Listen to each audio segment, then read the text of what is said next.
প্রতিষ্ঠানগুলোকে সক্ষম করাই হবে অর্থ মন্ত্রণালয়ের কাজ। মূল্যস্ফীতি নিয়ন্ত্রণ এবং ব্যাংক খাত স্থিতিশীল করতেও প্রচেষ্টা রয়েছে। একই সঙ্গে অভ্যন্তরীণ আয় বৃদ্ধি এবং কর্মসংস্থান নিশ্চিতেও থাকবে বিশেষ নজর। পুঁজিবাজার চাঙ্গা করার দিকটিও আছে সরকারের অগ্রাধিকারের তালিকায়।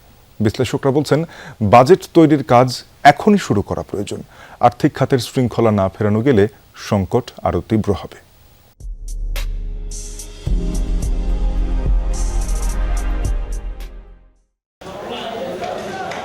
নানাবিধ চাপে অস্বস্তিতে আছে সাধারণ মানুষ।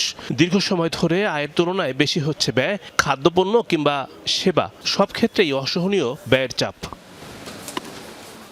দায়িত্ব নিয়েছে নতুন সরকার। আর্থিক খাত ব্যবস্থাপনায় কর্মপরিকল্পনা গ্রহণ করেছে অর্থ মন্ত্রণালয়।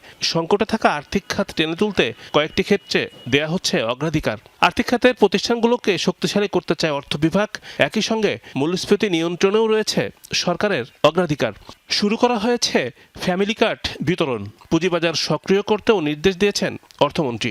বিগত সময়ের মধ্যে কিন্তু আপনার অর্থনৈতিক যতগুলো প্রতিষ্ঠান ছিল, সব প্রতিষ্ঠানগুলোই কিন্তু অনেকটাই ভঙ্গুর দশায় চলে গেছে। কাজে এই প্রতিষ্ঠানগুলোকে সুশাসন ফিরিয়ে আনা, এগুলোকে চালু করা এবং এগুলো যাতে তাদের যথাযথ দায়িত্ব পালন করতে পারে, এগুলো ফিরিয়ে আনা, এটা একটা বড় সমস্যা। ব্যাংক খাতকে শক্তিশালী করতে শুরু থেকে কাজ শুরু করতে চায় সরকার। বিলুপ্ত হবে আর্থিক প্রতিষ্ঠান বিভাগ বা এফআইডি, বাড়বে বাংলাদেশ ব্যাংকের ক্ষমতা। অভ্যন্তরীণ আয় বৃদ্ধি করার বিকল্প নেই। পরিকল্পনা করলে কর জিডিপির অনুপাত দ্বিগুণ করা সম্ভব। বাজেটে অগ্রাধিকার খাতগুলো নিরূপণ করা হচ্ছে, গুরুত্ব পাচ্ছে অর্থায়নের দিক। সেন্ট্রাল ব্যাংকে একটা ইন্ডিপেন্ডেন্স দেওয়ার ব্যাপারে সরকারও দেখলাম, যতটুকু দেখলাম তার এটি আসলে খুবই জরুরি। ট্যাক্স জিডিপি রেশিও এখন যা আছে সেটা ডাবল করার কোনো বিকল্প নাই।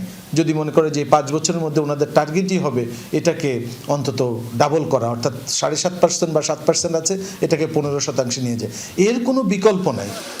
ব্যবসা সহজীকরণ, ওয়ান স্টপ সার্ভিস চালু, প্রাতিষ্ঠানিক সক্ষমতা কিভাবে বৃদ্ধি করা যায় তা খতিয়ে দেখার কাজ শুরু হয়েছে।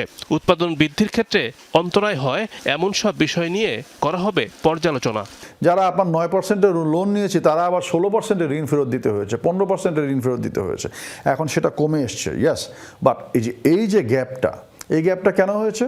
আপনার সুশাসনের অভাবের জন্য। মানুষ টাকা লুটপাট করে অর্থ পাচার করে নিয়ে চলে গেছে, তো সেটার দায়ভার আমি কেন নেব? বিশাল ঋণ দায় কিভাবে মেটানো যাবে তা নিয়েও সরকারে আছে দুশ্চিন্তা। নতুন সরকারের পরিকল্পনা বাস্তবায়নে কাজ শুরু করেছে অর্থ বিভাগ। রিমন রহমান, যমুনা নিউজ, ঢাকা।